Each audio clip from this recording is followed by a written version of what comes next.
হাজার বছরের ঐতিহ্য ও বাপ দাদার পেশা যিনি ধরে রেখেছেন তিনি যশোরের মাহবুব ভাই।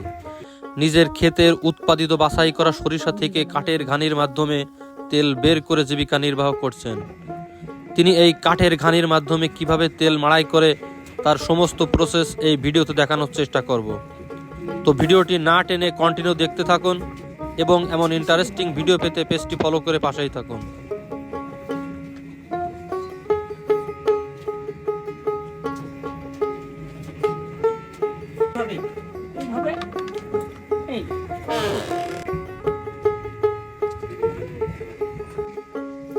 একদম ন্যাচারাল। ভাই কেমন আছেন আপনি? আমি খুব ভালো আছি।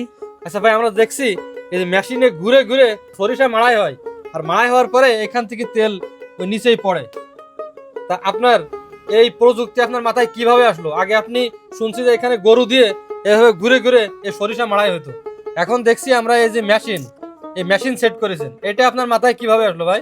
দেখেন, আমাদের দেশটা এখন অনেকটা উন্নত, যেহেতু দেশের থেকে অনেক লোক বাইরের দেশে চলে গেছে।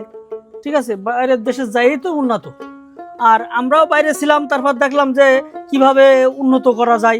আমরা দেখলাম যে গরুর জায়গায় যে অন্য কিছু ব্যবহার করে যদি উন্নত করা যায়, সেটাই আমাদের লক্ষ্য, মানে টার্গেট থাকবে। আর এটা আগে গরু দিয়ে ভাঙাতো, এখন আমি ব্যাটারি চালিত ভ্যান দিয়ে ঘোরাচ্ছি, সারাদিন ঘোরাতে পারবো। তবে ভ্যানটার তো কষ্ট হবে না, সে সারাদিন হয়তো চার্জ খাবে 10 টাকা নয় 20 টাকার, এতটুকু। আচ্ছা, আপনি প্রতিদিন এটা থেকে কত কেজি তেল বের করতে পারেন? এখানে আমি 8 কেজি সরিষা দিচ্ছি, জি, বুঝতে পারছেন? 8 কেজির থেকে আমার 2 কেজির বেশি তেল হবে। তেল হবে? হ্যাঁ, 2 কেজির বেশি তেল হবে, 2.5 থেকে 3 ঘন্টা লাগতে পারে এটা। আচ্ছা, এই তেল বের হয় কি কাটে কাটে ঘষার ফলে নাকি? কাটে কাটে ঘষা লাগে, তেল চাপ দিয়ে তেল বের হয়।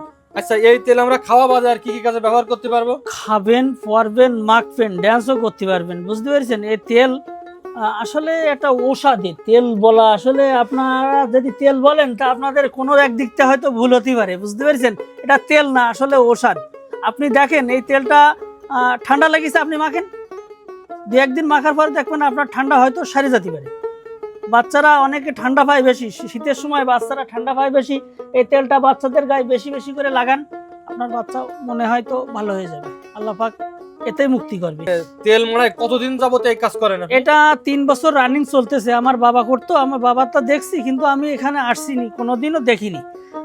বাবা মারাই করতো, বাবার ব্যবসা ছিল সেটা। ব্যবসা আপনি ধরে নিয়েছেন? হ্যাঁ, বাবা যখন চলে যাবে, মানে মারা যাবে, তার অন্তত 6 মাস আগে আমাকে বলছে, বাবা তুমি আমার পাশ এসো, আমার ব্যবসাটা আসলে ভালো, এই ব্যবসাটা তুমিই করতে পারবা, তুমি যদি করো তাহলে দেখবে আরো কিছুদিন। আচ্ছা, এটা কি আপনার দাদার ব্যবসা ছিল নাকি? হ্যাঁ, আমার দাদার ব্যবসা ছিল, এটা আমার দাদা করেছে, আমার বাবাই করেছে, আমি করতেছি। আমার নেক্সট প্রজন্ম করবে কিনা আমি জানি না, তবে না করার সম্ভাবনা বেশি।